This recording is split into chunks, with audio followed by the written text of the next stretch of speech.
I'm C. Kavyanjali, presently studying in JNV Puducherry, grade 11. Who is your biggest ally and why? Obviously, my biggest allyship will be my sister. From the very small age, I'm being with her. She'll guide me what to do, what not to do. We do share everything about everything, no matter what. I'm your host, Vandana Goyal, co-CEO of Avanti Fellows. Last season, I spoke to inspiring women who've worked their way to the top and built something from nothing. Yet, when we talk about success, it's hardly ever achieved without the support of those around you. To be precise, without allyship. Excited to finally be part of the podcast. Along with me this season is my co-host, co-CEO and ally, Akshay Saxena. For our very first episode this season, we're turning the tables. I'm passing the mic over to one of our own, Avanti alum Priyanka Palshetkar. She'll be interviewing me and my close friend and ally, Kaneez Surka, as we talk about all things female friendship, allyship, and what it really takes to show up for each other. So, first I would like to know, where and how did you both meet? And what were your first impressions of each other? Who wants to... Honey, sweetie, why don't you... let's say it together. We met in 2007. She was the worst performing employee at Akshay. What were your first impressions of each other? So basically, I actually met in 2007 at Akshay. I went to go in for an interview. They called me in for an interview, and Vandana was my interviewee.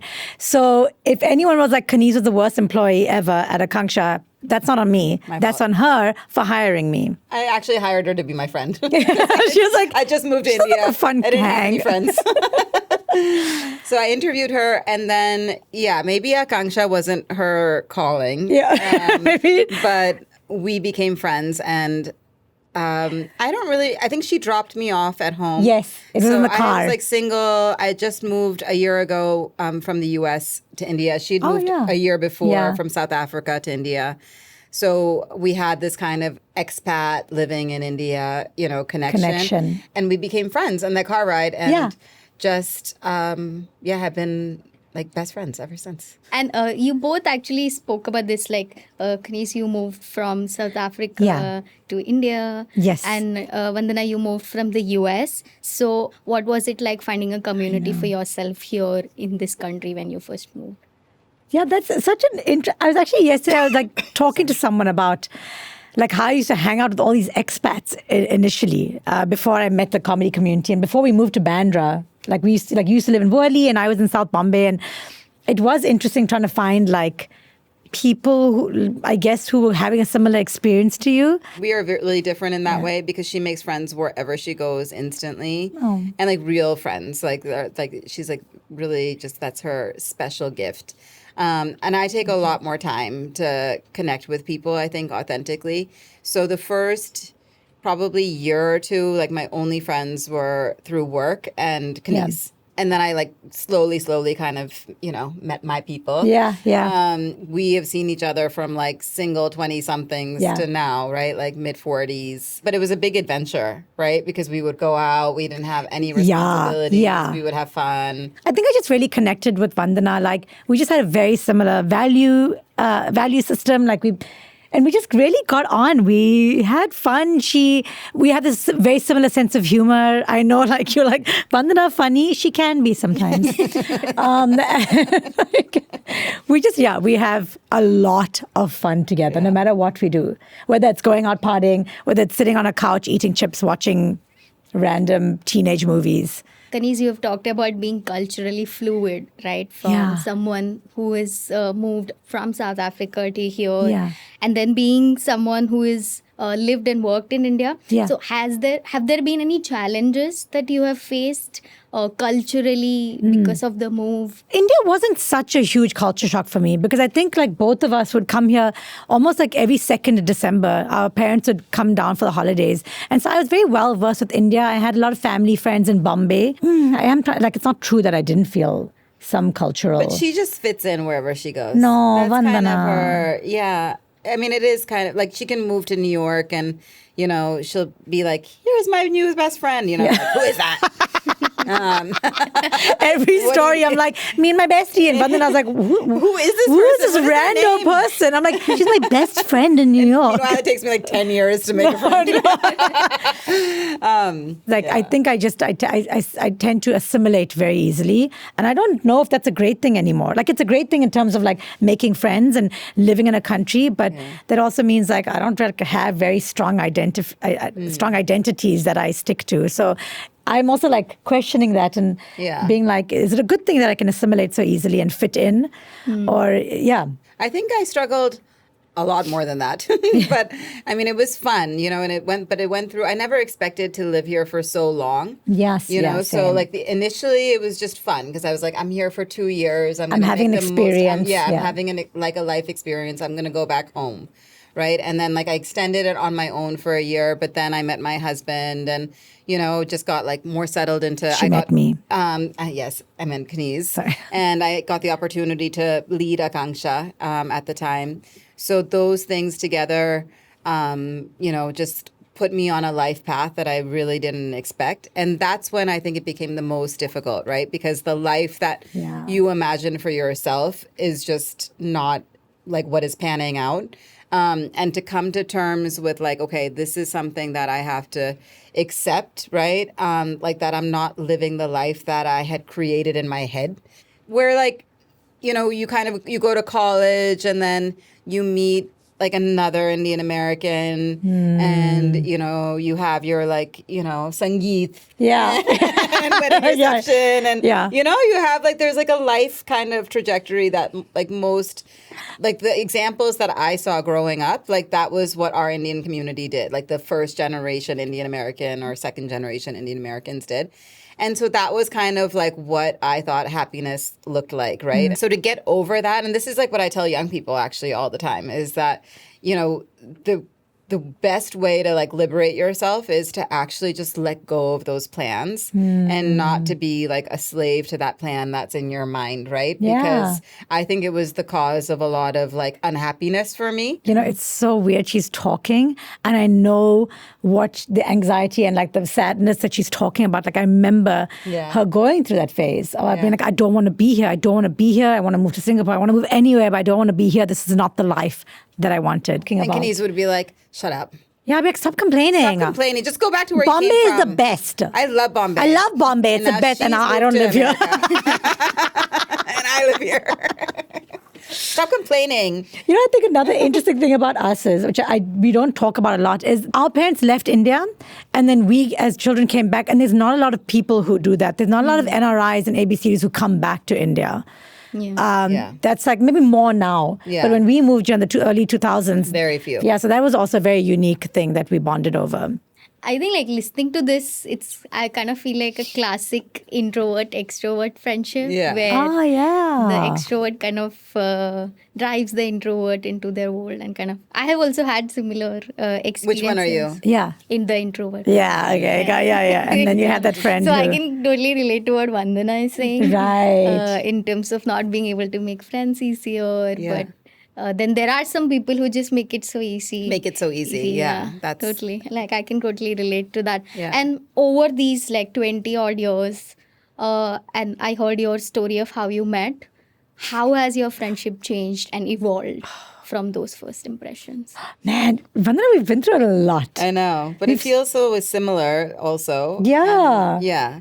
I've never really thought about like, how has my and Vandana's friendship evolved? It just is. I think we're like pretty much the same. Like it's like, to me, it's like family. Time is a strange thing, right? Yeah. Because like she's been in India for like 3 months and I've barely seen her. But I'm like, it's not even a thing in my mind because like I'll just message randomly and then we'll be like, ha ha! Yeah. And tell just like sending stupid jokes memes for 5 minutes. Even when I'm in New York, it's not like a. Yeah. We don't feel like we're not in the same place. That's so weird. Time and geography just doesn't feel. Yeah. It's like not a construct. It's not a construct in our relationship. Yeah. Which is really special. We've seen each other get married. We had each other's weddings. She's been with me through my divorce. I was with her through her IVF and her trying to have a baby. And then when she like adopted a child and when she had with surrogacy, like, and then when I was moving and then when I started my comedy career and like that was a huge shift for me. Then when I moved to America, like we've just seen each other at these huge milestones in our lives. and all the complications and sadness and anxiety and also the joy that comes with all of these experiences. And we've literally shared all of them. It's like you've never left each other, sort of. Yeah. Even if geographically you've been... Yeah. And we keep saying how we're each other's soulmates. Yeah. Like no one gets us like the way we get each other. And we also just, we come from a generation where the men in our lives, you know, we're like, you have to find the one and get married and settle down. And for us, it's like... I mean... Sorry, Sumit. Sorry, Sumit. Sorry. I love Sorry. you too. But we talk about like soulmates is not just, you know, it's not just a romantic partner that can be your soulmate. Even in my marriage, I think to have those relationships outside of your marriage, right? Yes. Like which feed you, right? Like nurture you, is so good for your marriage. Because you are not like totally dependent on this one relationship to give you whatever you need, right? So there's times when it's like I have like these few friends, like really close relationships. Who are the other ones? I don't know, what are their names? What are their names? The girl you post on Instagram. I want names. I want addresses. I want their Meanwhile, parents' she's numbers. posting like 20 people a day. Yeah, but I'm the extrovert one. If Vandana makes a new friend, I'm like, that's what problematic. is even happening? Like every second person is my best friend, and that's fine. But like Vandana, I'm like, no. Who is this new person? This is not okay. So you're into performance and you're doing comedy, right? But you were studying law. So, I mean, talk about like great choices. I was like, maybe law, maybe Akanksha. Like, I was just making random choices. Yeah. So, like, it's shocking to hear for a stranger also, like that. How did your family and your peers and others react when you told them that, oh, I'm, not doing law anymore? No one was expecting me to become a lawyer. It was just me trying to like make sense of my life. It was me trying to like, be like find something. And for some reason, like you kind of knew what your thing was, which is like drama and like yes. comedy. And the thing is, I am like, I the reason why I studied law, even worked at Akanksha, like there is a side of me that is heavily into activism. I try to do it through my comedy now, but like that's why I was drawn to like working at Akanksha. They weren't random. Like it was like I studied law. Cares. Yes. Yeah, I want to become a human rights lawyer. That's actually refreshing to hear because usually the kind of answer I expected was like people were in shock. Usually. It's also because I am privileged. I really do want to like talk about the privilege that I come from, which allows me to like make decisions like this, just be like, wake up one day and make a new decision. And I'm very grateful for like the support that I have from my family, especially emotionally, where they just allow me to be who I want to be. And like that is a privilege that we don't talk about. And I have to like disclaimer that. Talking more about like what you both do. So Vandana, you work in education and systems change, and Kaneez works in comedy and storytelling.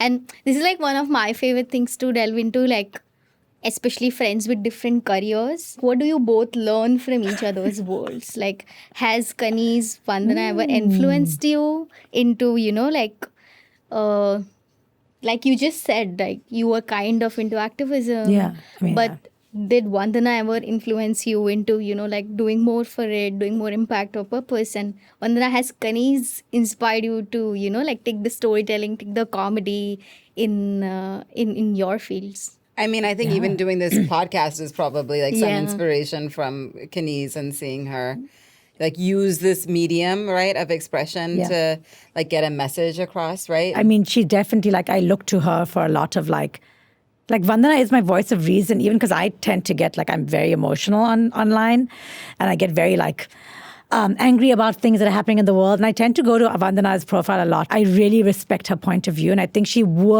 in that world. And so she's working firsthand with a lot of people. I'm just like getting information off the internet, So I look to her a lot. But the other thing that I've seen is Kaneez actually establish herself as a comedian, right? And like, we used to go to, I think, every single show in Bombay. She came to my first ever improv show that I did. And like I remember like with improv, she felt really passionately about improv, and this still does. And like the whole like kind of philosophy behind improv is like saying yes. Yeah. Right? Like it's a yes and kind of thing. And I feel like that as a, like, and she used to talk about like how like it was like a life philosophy, right? More than like, just like a way of like performance. And that I think has kind of stayed in my head, and so you like think about how do I find like the yes and in this situation, right? How was my first reaction not a no? I find her very inspiring. Same. I find her very inspiring. She just like was what like she's done doing with her so life. well in India and like, kind of I think at her prime, right? Like, and then just was just like, I need to grow creatively. It's like, I feel like I'm maxing out here and like caring too much about the, like maybe not the right things, not about like my expression and creative growth. And she just like picked up and moved to the US. And that was like not easy. We've seen each other grow as well from like, I think I'm going to quit law. And like, you were like, let's go party to like, like CEO. But like, it's insane, like how the impact she's making and also her personal growth. And I love, what I love about female friendships is that we do talk about our decisions. Like when she became a mother, she was like, do I leave my work? Do I focus on being a mother? And we like would talk about these things and we would like no judgment, just like what's best for us. And like we'd have conversations where she's like, should I just leave? Should I just focus on mom? I was like, will that make you happy? Like you need to be mentally stimulated. And you do this not because it's just work, it's because you really care and love your work. So I don't know if like leaving it is going to make you happy, even though it is a lot to take on, like raising a family. And man, like people really don't give women enough credit. Like I don't know because I don't have a family, but just raising a family and like running an NGO or whatever, working and running your work, and it's just, I'm so inspired. I'm just so in awe, genuinely in awe. And I think with Vandana, I get to see it firsthand. With other women, I don't really see like how it's running in their day-to-day life. But with Vandana, I see all of it and I hear all of it. And I'm just like, whew, I don't know how you guys do it. Have you ever both felt that at any point in your careers that this room is not designed for me as a woman? I feel it a lot in comedy. There's lots of spaces where I'm like, ugh, they really don't want me here. Not the people who got me there, but like audience members. My new theory is I don't think men don't mind funny women. If you're doing characters and sketches, if you're on podcasts or if you're doing improv, then they're like, oh, she's funny. But if you grab a mic and do stand-up, a lot of men have an issue with that because they don't like women giving their opinion. I think they have an issue with women giving their opinion. And stand-up's very like, this is my opinion. It's not like, I'm a funny character. Or they don't What's like... your solution to that? Nothing. Just carry on doing what you're doing. There's enough people... Yeah. We forget like the hate is like so minuscule. There's more people who love seeing you there. So you just ignore that. Obviously, like in the development sector, there's more women. So it's not like I'm in like, private equity or a bank or something like that. But I think when you are like the CEO of something, right? And I do it together with a man, right? Akshay is also like a CEO. So in sometimes I see us like giving a similar message, right, to somebody. And I can see, like if you just step outside of yourself, I can see like the difference in response or reaction. And sometimes I'm like, I just said the same thing. Yeah. But like that person is fine with it, or that person has responded, like taken it more seriously because Akshay has said it, There are times when I feel like even externally people prefer, to talk to him first, right? Yeah.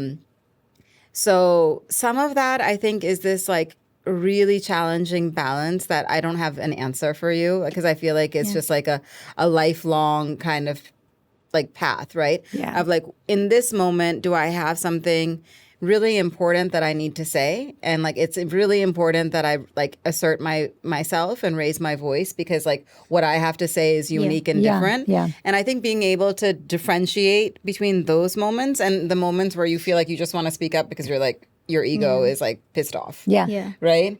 And so knowing the difference between that, I think, but I think the latter sometimes you feel like women just tend to quiet their voices more because they're like, oh, it's not really important that I say that. Yeah. It's not really important, like is it adding that much value, Yeah, really, And so I feel like it's like better to like err on the side of like, okay, let me assert a little bit more. Yeah. Right. Yeah. For a woman. Yeah. We Like, kind of punish ourselves a little bit for being assertive. Like you just discount in your own head. You've gone through a whole cycle of having an opinion, putting it down, Yes. thinking, should I say it? Wording Putting it, your opinion down, and then like that whole thing is And going then on just in your head. cancelling it out. It's And kind then of you've been taxing. silent, Yeah, you know? emotionally for us also, Yeah. right? Apart from the thing that's actually happening externally, Correct. plus this perception that we have in our head about like Yeah. what is happening, what are they saying. When I moved to America, I felt this a lot more. And I was like, oh, I'm bringing a very fresh perspective. Being from India, being a woman, being like all of the things that make me.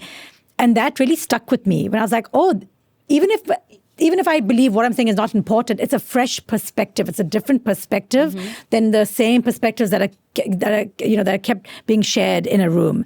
And just for that reason alone, I tend to voice what I'm thinking a lot more. Because I'm like, if nothing else, it's just a fresh perspective on things. Yeah. There was one of the women I interviewed on like the first season of the podcast, and she had these like almost like rules or principles for women in like a professional setting. Yeah. And one of like her principles that she would like kind of default to was like, say something, Yeah. you know? Like, so even if you're summarizing the meeting at the end, say that. Yeah. Right? Like, or think of one question or summarize. one point that you want to make, or you think of like, how do I summarize this meeting or articulate like the next steps or whatever. But make your, like, Voice just heard. basically the point is like, Make get your voice comfortable heard. speaking and making your voice heard, right? And then like, it becomes just like very natural, right? To participate. Yeah. And we see that in Avanti classrooms all the time. Like I was just in a classroom 2 days ago in Bundi in Rajasthan. There were like, you know, each grade 11 and 12 classroom, there were 10 girls and 40 boys. Oh. Yeah, in these like engineering, you That would have itself is experienced. intimidating. Exactly. In the first place, like, yeah. And so I'm like asking them questions and we're talking and, you know, of course the boys are like, you know, raising their hands. All of those things are happening. And then I said, okay, I'm going to take 3 questions and at least one of them has to be from a girl. The first 2 questions were from boys. And then I was like, nope, you have to ask a question. You have to ask a question. And I just like stopped the classroom and asked. And then later I pulled the girls aside separately and I said, okay, so tell me about what your experience is as a girl in this classroom. And they're like, no, ma'am, there's no difference. Everything is fine. I speak, you know, there's like, I don't have any issues. And I was like, well, then why didn't you speak when I asked everyone to ask questions? And they're all like, you know, and I think sometimes we're not even aware, you know, that you're just like quieting your voice or questioning your voice. We just think, oh, we have nothing to say. Yeah. So or that's a silly question. Yeah. You know, I can figure it out on my own. Yeah, I can figure it out on my own. Yeah. But what happens is when you speak out and you ask these questions, you put yourself on the radar. Yes. You know, people then remember you. People they're like, oh, and that's also another reason why you need to like ask. Then people remember you in a situation. Yeah. And I can clearly see and relate to the friendship that you have. But one thing like I always look at when I'm looking at other people's friendship is how do they deal with disagreements? Because I feel like there's a balance that has to be there in terms of support as well as disagreements. So how do you deal with Very each other's differently. ups and downs? We've had a lot. Yeah. Not that many, Not actually. that many. Yeah. Like a few blowouts in like 20 years, maybe like three or 4. Exactly. Yeah. Like a few months. I remember I didn't talk to her for like 4 months. And then like 4 months later, she's like, are you ready to talk to me now? Can we talk, please? And I'm like, fine. I We thought, like sat in a cafe awkwardly. yeah, for like and I was minutes. like, oh, this friendship is still happening? Like, thank you. Like, I'm very hot-headed. She's not as hot-headed. So it works really well for our friendship. Like, yeah, we sat in a cafe. No, but I think it's like, I think it's good. I think that's also something that you learn from, right? It's like, you don't always have to be controlled and like, you know, like you manage your anger and your emotions. Like sometimes you're just feeling something. And I like feel very safe to feel with her. Yeah. We're not going to give up on each other ever. We're not going to. And I've tried this in America. I make a lot of friends and a lot of them also just go. Like the income and the outgoing is like, the incoming and outgoing is very high volume. But I tried this in America where I had a friend and then we had a big fight and I was like, okay, we just won't talk. And I was like, oh, but like, we'll do what Vandana and I did. Like, we'll come back after like 3 months. And now she's just gone. And I was like, oh, okay, I guess that's not how it works with everybody. But I think like, you know, you also learn from like I'm just like inherently uncomfortable with like conflict, you know, and she's not. And it's like what you were saying, Yes, classic introvert, extrovert Yeah. kind of behavior, right? So I'm like, let everyone just get along. I'll deal with my anger or sadness or whatever. Right. And then, she's like, here it all is, but it's kind of nice to like live in that messiness, right? Like, and just be like, it's okay. Yeah. To like have an unstructured thought, Yeah. just to have an emotion that you don't know what to do with and express it without having a solution like, completely like formed, right? Right, exactly. And I think she like has encouraged me even like, not like fights, but like, in just differences, right? Like it's fine. Yeah. Yeah. That's just how you feel, right? Like it's fine to just accept that that's how you feel right now. Yeah. Like, and I think she really has helped me with that, Again, the reason why I feel so comfortable is because she's created a safe space for me to like be able to just say an unstructured thought, or feeling or emotion. It's that had nice to nothing do with see the that question. sort of all friendships go through the same Yeah. kind of patterns. Yeah, Yeah. the best ones. Yeah. For sure. Yeah. Absolutely. There's no way.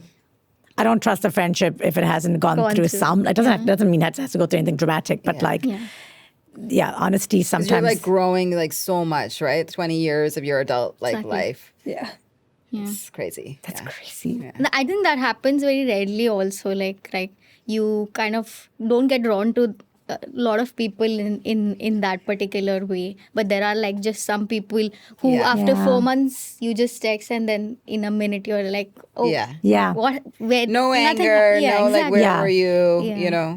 Yeah. Yeah. And professionally, like, have you had any instances where you both had to like give each other difficult feedback or any moment in particular where having each other made a lot of difference? Yeah, I think she's like, quit. yeah. I You're was like, unhappy.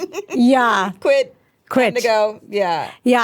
I was very like adamant on her like leaving certain jobs. I was like, you've done what you needed to do. It's time to move on. And she was obviously hanging on out of like fear of like, what do I do next? And I'm like, we'll figure it out. Like, but just you need to leave that place. You're done. You've overstayed, and you've done everything you had to do. So I know, like, Which is really like Yeah. important to have that support, especially when like profession is like your career for both of us. Yeah. Is like very central to like our like who we are, what we love, like our identity, right? Like where we derive worth, also self-worth from. and by the way, like I'm going through a very similar stage right now, and we haven't had a chance, but we are like, I want to sit down with Vandana, and I need her honest advice on like what I need to do next, because I'm also holding on to something out of fear, and I need to make a different choice.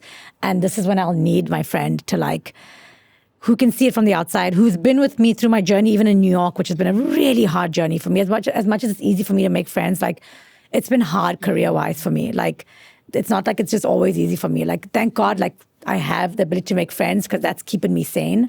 But like work-wise, it's been so tough for me, and like I think I need to make a different choice, and I don't want to. And I'm gonna have to look to my friend to like give me some answers for that. But I think like certainly her pivot towards like comedy and stuff was like something both Yeah. like my husband Sumit and I were like really supportive Yeah. of, because they're like, this is what you were meant to do. Yeah. I You mean- have to do it. And you know? they've been there for my special, like my Netflix special, the first show I ever had. Like they've been there for all my comedy milestones. Do you know that she's in an episode of, this is where we announce it. The Better Life Foundation.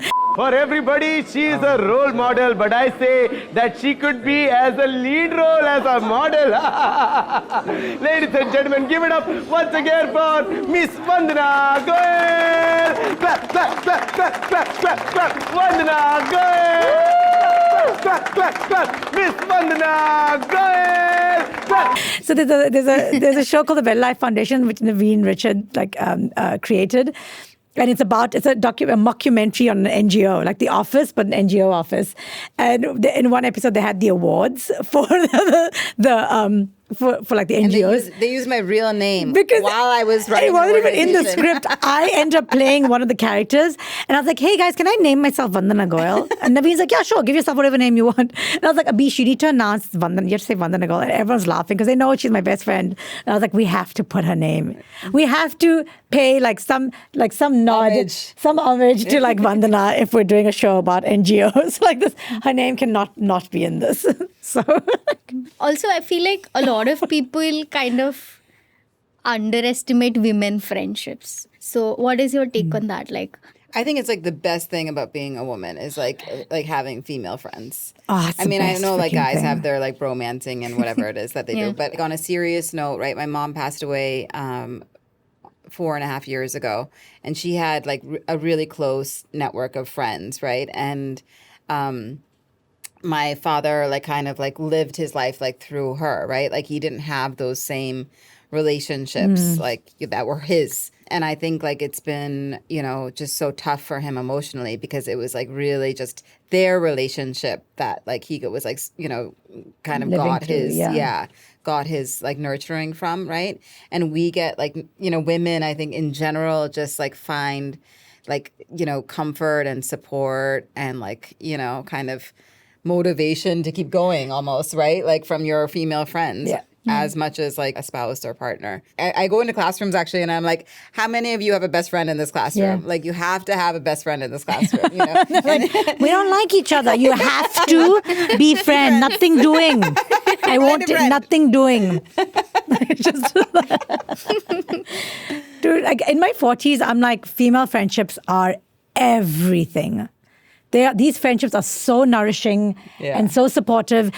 But also at the same time, like we do keep it real with each other. I know at least Vandana and I keep it real with each other. It's not just like, you've got this and I'll support you no matter what. It's also like, what are you doing? Like, what? No, you can't make this. This is not the right decision for you. But, and I'm saying this from a place where in comedy, I had a lot of male friends and very close friendships with a lot of men. And while I love my friendships with men, they don't come close to what the female friendships are. And I think like historically, women have always been pitted against each other. Yeah. And that's why female friendships are not, like they didn't get to like, I feel like a lot of women didn't find each other because the society would pit them against each other and make them compete. Like you can find allyship in many places and if we find that allyship in each other and we don't use it to pit against each other, ourselves against each other, like it's like so much more powerful and it's so much more powerful. We need to mobilize and productive for like from a societal like point of view, right? Like an economic point of view. If you actually like form a block, right? We need to mobilize as women. We really do need to start forming like communities and groups and friendships and like the stuff that's coming out of the world, like right now, that the men are up to. And I'm like, oh man, us women really need to be ruling the world. We need to be ruling the world. So true. Yeah. There's an ad that I recently saw, which kind of was that it's like one woman in a room of men who's standing out and, you know, like she's doing better for herself. And the ad said that, why one? Why not one of many? Yeah. Nice. Sort of. And it kind of like hit like we are actually pitted against each other. We are told to stand out and it's only, you have to be that one. Exactly. Right? There's only one space. There's only one place for exactly. Why one though? In comedy, this happened so much. They were like, there's only one place for one female comedian. So that all the rest of the female comedians were like scuffling for that one place, you know? Yeah. And like trying to just bring each other down. And I was like, why don't we just create a whole new room? Okay, this is something that I wanted to ask. And I am 30 and I'm unmarried. So there are moments when the societal noise around me is kind of like telling me a certain way my life should look like right now. And it's quite loud. Like I am always telling myself that I need to do what I need to do, but it's loud and it kind of gets me into doubts a lot of times. So in those times, what can I say to myself as my own ally? What a beautiful question. I know, I love this. Yeah. Like, I think, we've chosen two different paths, equally happy. What I've learned recently is also I'm just going to do my thing. I'm going to do my thing. I'm going to do my work. I'm going to do my comedy. I'm going to make my reels. I'm going to tour, book my tour. And I'm not going to let that noise, like, if I sit and I'm not doing anything, that noise gets louder. Yeah. But when I'm doing my thing, that noise kind of fades away. And also people don't bother me when I'm busy. And I don't know if that's the right way of doing it, the right way of being, but it's definitely the way I handle when the noise gets loud. I mean, I think one is like the choice of a life partner, you know, or however many years of partnership you want to go through. But the choice of that person is like one of the most important decisions that you're going to make, right? Because you're going to have to navigate life together, right? And that's like both of you compromising and, you know, changing things. And like you need that person to like bat for you at the end of the day, right? And like your values ultimately, like at the end of the day, need to be like really strongly aligned in terms of like how you see the world and how you see, you know, relationships and all of those things. But I also think, you know, for me, I really wanted this, like Kaneez is saying, like I really wanted to get married and I really wanted to have kids. I was like, when we really struggled to have children, but like we never gave up on it because both of my husband and I like really, really wanted to have kids. And that was important to me, you know, and like, yes, you can find happiness. Like if it's not in the cards for you, it's important to find happiness in your life. It's like kind of what I was telling you about like adjusting to life in India, right? Like if I'd let go of like those preconceived notions in my mind, right? And that were created by society about like this is what life is supposed to look like, then I maybe would have found a lot of happiness. And I feel like Kaneez has done that, right? Like she's just like, okay, if I find somebody, great, right? Like if I find somebody who like works with my life the way that I want to live it, great. But for me, like, I think like it was just really important. Like I really wanted that. There came a time when I got like more serious when I was like in my, you know, like late 20s, like around your age, actually, I got married. Do you want to get married? Yeah, I do. Oh, okay, you do. Yeah, okay. So then that internal voice is also there. It's not just the outside societal. But it also has to be at my own time and all yes. that, right? Yeah. Like, Right. it kind of feels a lot of pressure because of the age factor. Yeah. And sometimes you are not able to justify it to yourself also and kind of feel hasty also. I start doubting my own thoughts sometimes in terms of, oh, it's going to be late. Oh, maybe I won't find the pool is getting smaller. Those kind of things. No, everyone's getting divorced, so the pool's getting bigger now. It's Yeah, true, the yeah. pool's getting bigger, so you don't need to worry about that. Yeah. I think a bigger thing is also like if you do have dreams and ambitions like outside of getting married and having children, like give yourself that time to like figure that out and enjoy that time in your career. I also feel like if you really want to like get married and like, you know, that you feel like that's something that you really want, then you also have to make choices like, you know, like geared towards that, right? Like you have to be open to meeting people, right? Like through different forms, right? Whether it's like your friends introducing you or your family introducing you or through whatever, like, you know, matchmakers and on like sites and whatever, like just be open. Yeah. Sometimes to know that the privilege of having both those options. Also, Absolutely. right? Like, not everyone, I've seen my friends, not a lot of them, like my female friends have that option also, and they kind of have to fight for it. It's a good thing. And at least you're saying it because you want to. Yeah. Right? Like you're in a place in your life now, Priyanka, right? Where it's like, I'm not worried about like my own financial independence. I'm not worried about my career. I'm not worried about being able to take it. I just want that partnership or companionship. Yeah. Right? Exactly. And so then you're looking for the right things, right? I think that choice. I feel like your choice might, like when you're not looking for financial stability from a man, when you're not looking for those basic needs, then you get to choose someone based on who you like as a person and their value Who, system. like you'd be excited to come home and hang out with it. Yeah. You know, and not because they provide for you. Yeah, man, female financial independence for women. Oh, it's such a game changer. Big thing. And Big game changer. seen that in my own home with my mom. Right. She was not able to take the decision of standing up for herself because she is financially dependent on my father and all those other things. But because we were able to, you know, like give her that cushion, so it kind of makes a lot of difference. I love that so much. I can't tell you. It makes me so happy that she has agency now and she has choices now. Like, and we see the growth in her because of that, because it has kind of been strangled down because she felt weighted that she's not able to, but because she sees that we are able to and we have taken the decision of, you know, like doing what's best for us at our own terms, and we are able to do what she was not able to do, has brought something in her and she's voicing it out. So it's kind of like a really full circle moment at home as well. That's amazing. I know. I feel like it's so. I go into these classrooms and I'm like, I tell all of the girls, I was like, if you remember anything that I've said, you probably won't remember like much, but just remember, you have to earn your own money. Yep. I tell all of the girls Very that. important. You So have important. to earn your own money, and you have to don't stop working and don't stop earning because you lose your power. I'm not saying it's the only path to happiness. No, but it's an essential ingredient. I think so. And then as soon as you start earning and providing and contributing and being independent, like the role you play and the stature you hold in your home and in your community just changes completely. Also in your own eyes as well. Yes, yeah, of course. 100%. Completely. Of course. Like you see a person be completely like on their own because they have a power to be independent, to power of choice. And stuff like that. And when you're financially dependent, you don't need a man. Which brings me back To my original message. Why get married in the first We place? don't need men. Now, if you could go back and give your younger selves, let's exchange it. Vandana to Kaneez and Kaneez to Vandana. What would that advice be? Advice. So I would give 15-year-old Vandana advice. Yeah. I mean, I wouldn't want to change anything for her. Like, I really am of this belief, like, there's nothing I would do differently. Yeah. I would just live exactly the life I would have lived to be, because I'm very happy where I am. Like even the things that like you may regret or like, you wish were different about yourself were part of the path of getting to where you are today, right? Yeah.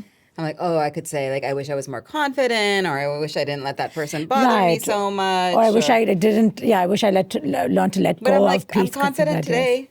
You know? Exactly. I got where I wanted to. Yeah. And part of becoming confident today was not being confident then. Yeah.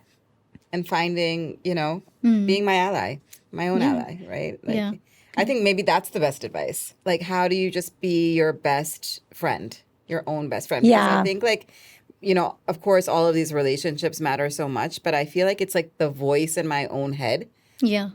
That has like, as soon as that voice just like shifted, right? And became like a more like coach, right? Like Vandana, in this moment, like, are you doing like being the best, right? Like, is this decision being driven by ego? Like, yes, you can do something. That positive self-talk. Yeah. Right. And like the poor decisions I've made in my life, I think have been a result of just like a voice in your head, right? That just was not serving you. Yeah. So maybe like that would be the advice I would give myself. I don't know about anybody else. I've heard wonderful things, but like, but concluding thoughts, like, what do you admire about her and what do you admire about her?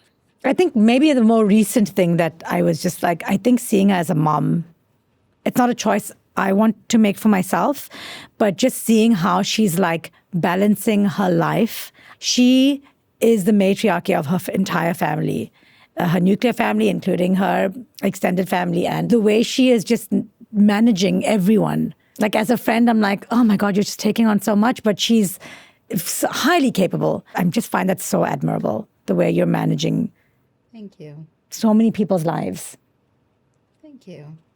I just love like, her, like, she's obviously has her own fears, but like there's just like this fearless like way that she just like throws herself into the universe's hands.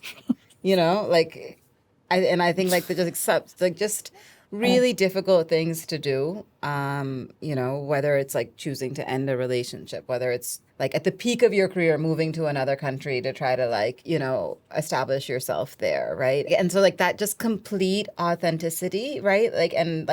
And fearlessness about like living your life and being yourself. Like, I think that's really, really hard to do. I'm not able to do it.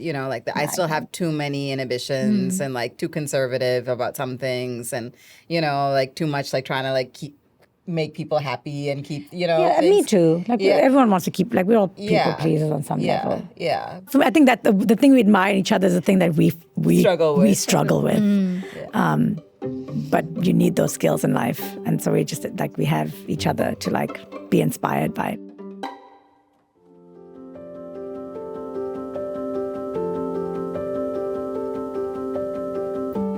Avanti's mission is to end poverty in a single generation. We do this by identifying bright, motivated students across India who are passionate about pursuing a career in STEM.